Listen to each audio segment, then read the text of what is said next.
Kanjeng Nabi itu pernah mengatakan begini, yang berkaitan dengan sesuatu yang menjadikan hati keras. Dalam hadisnya itu bagaimana? Talatu khisolin turisu qaswatal qalbi.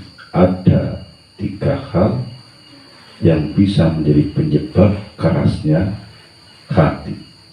Hubbut ta'ami, yang pertama suka makan, senang mangan sehingga sampai kekenyangan.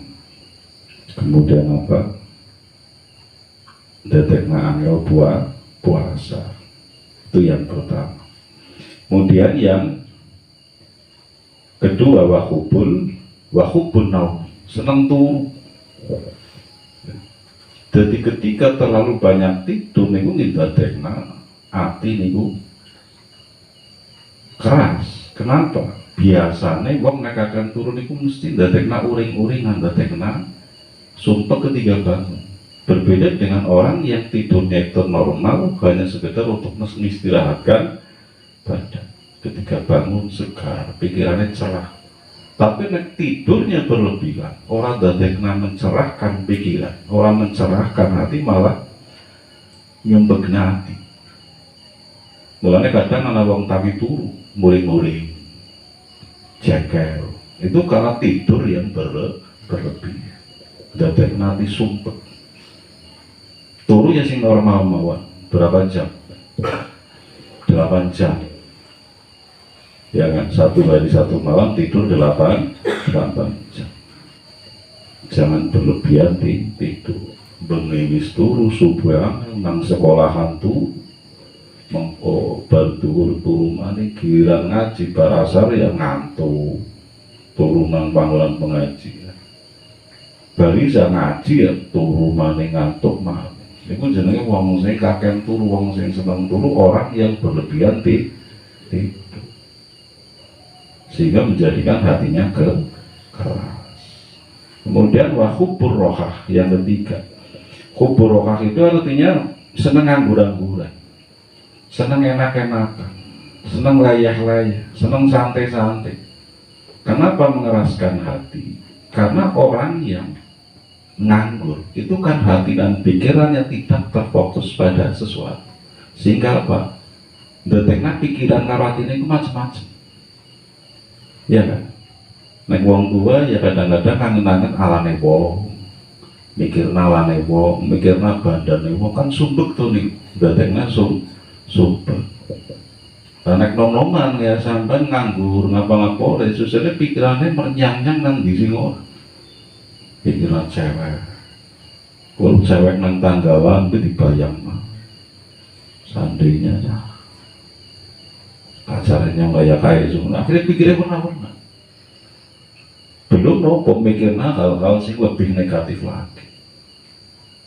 Itu nek wong nganggur, berbeda dengan orang yang disibukkan dengan aktivitas.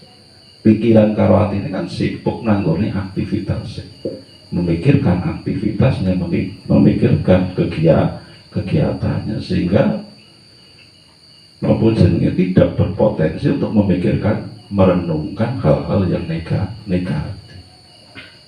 Tapi nek wong nganggur, jajal saya nganggur, ini pikirannya macam-macam, warna-warna kan. Iya nek warna-warna mikir masing positif.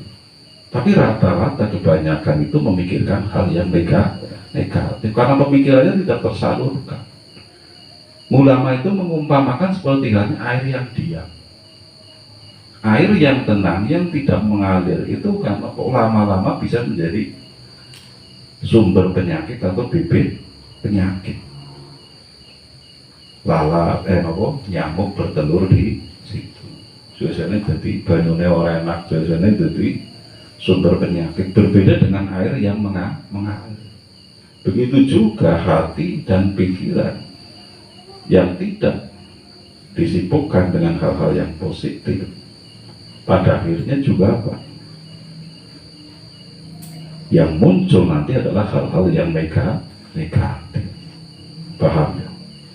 Gambarannya seperti itu. Makanya aja seneng nganggur, santai, nganggur enak-enakan ya perlu, tapi jangan berlebih. Aja seneng nganggur-nganggur, santai-santai, nak leyek-leyek. Ini bahaya.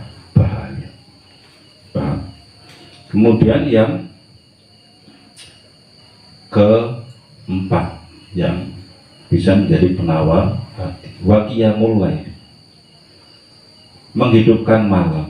Sholatun nafilati badal istaiqodhi minan naum, artinya melakukan sholat sunat setelah bangun dari tidur.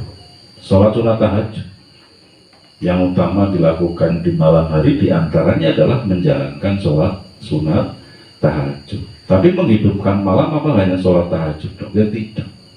Zikir, membaca Quran, yang penting tidak mengganggu orang yang sedang tidur, atau apa, melakukan sholat sunat yang lain.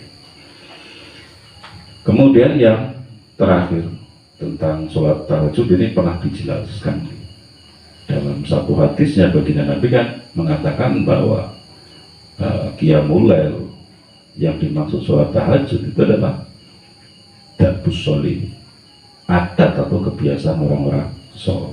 Jadi ketika orang sholat ya kudune gelem melakukan sholat sunat tahajud walaupun 2 rakaat.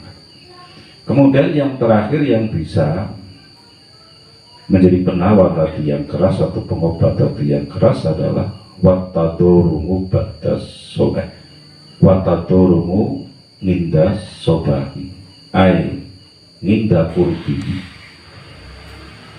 menghibah di waktu menjelang subuh. Jadi ninda sobahi di sini, ninda kurbis subuh. Jadi yang dikehendaki menghibah, cara Jawa ini ku DP di waktu subuh itu menjelang waktu subuh, sebelum masuk waktu subuh.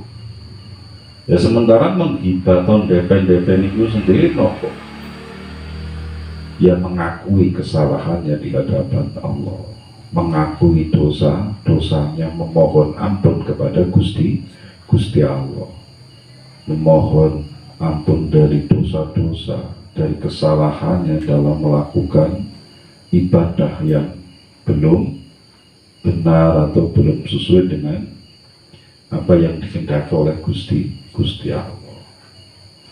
Ini namanya tadarruk utawa menghibah dalam bahasa Indonesia. Sampai kan menghibah orang Arab Gusti Allah. DP nang arepe Gusti Allah menghibah mohon ampun pernah? Jarang. Tobat itu orang tahu karo Gusti Allah itu piye. Padahal Kanjeng Nabi satu hadis mengatakan 1 hari 1 malam itu membaca istighfar itu 100 kali. Di dalam riwayat yang lain 70. Padahal bagi Nabi genah maksum, genah mlebu swarga dinas, mlebu swarga wong sing paling mulia. Nah sementara kita yang belum jelas, sudah maksum tidak, nasibnya juga tidak jelas, seharusnya lebih dari itu dalam memohon ampun, dalam meminta, dalam bertobat karo Gusti Allah. Sementara kapan sampai tobat karo Gusti Allah? Menghibah di hadapan Allah,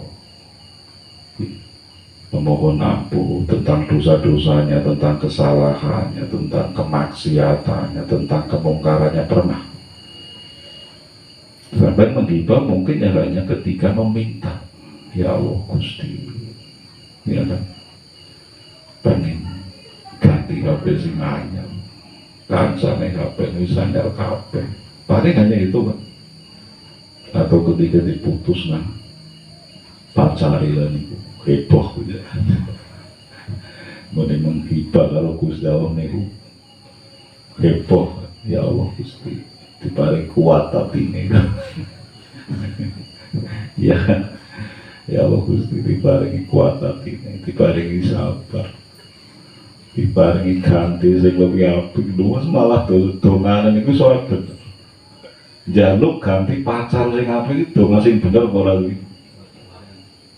Nah kecuali ana wong pegatan ya Allah mugi-mugi paringi sabar diwehi ganti sing luwih apik niku lha pantes. Lha wong pasar kok njaluk ganti. Berarti kan njaluk perkara sing menjadi penyebab kemaksiatan karo Gusti Allah. Kira-kira Gusti Allah jengkel ora iki?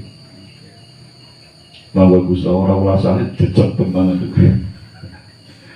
Terpencet tenan spontan dicabut nyawane nang Gusti Allah. Ada kan? Mesti pernah ada di antara sampai ya Allah luluhkan hati ini sehingga mau menjadi pacar tuana mesti kelas-kelas alpun kelas amat bisa kurang-kurang ya Allah Gusti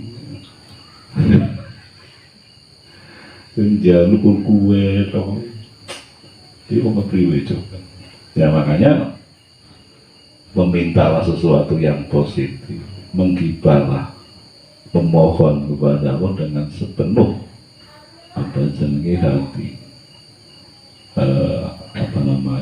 tentang memohon kepada Allah untuk diampuni dosa kemaksiatannya dan lain sebagainya. Jadi kadang-kadang anak wong donga juga salah saru kurang ajar karo Gusti Allah tapi ora keras. Jadi kita jalan bocah donga jaluk pacar ora kurang ajar karo Gusti Allah. Kira-kira kurang ajar boleh jaluk perkara sih dari sababiah terjadinya kemaksiatan itu kan kurang ajar wis kena pacaran itu dilarang iya kan malah sing gawe dari dewek ana gawe hukum dewek wong pacaran sehat iki orang ana wong pacaran sehat pacaran sing sehat pacaran sing priwe coba. Contohnya semuanya kayak boceng tapi orang ketapel ini sehat. Orang anak wong pacaran sehat. Kenapa? Seandainya fisik tidak hati sing jadi masalah. Rumah saya sampai pacaran sehat ini sumpamanya banyak sumpamanya boncengan orang ketapel orang gue sehat. Kadang-kadang cok kali hukum dewa.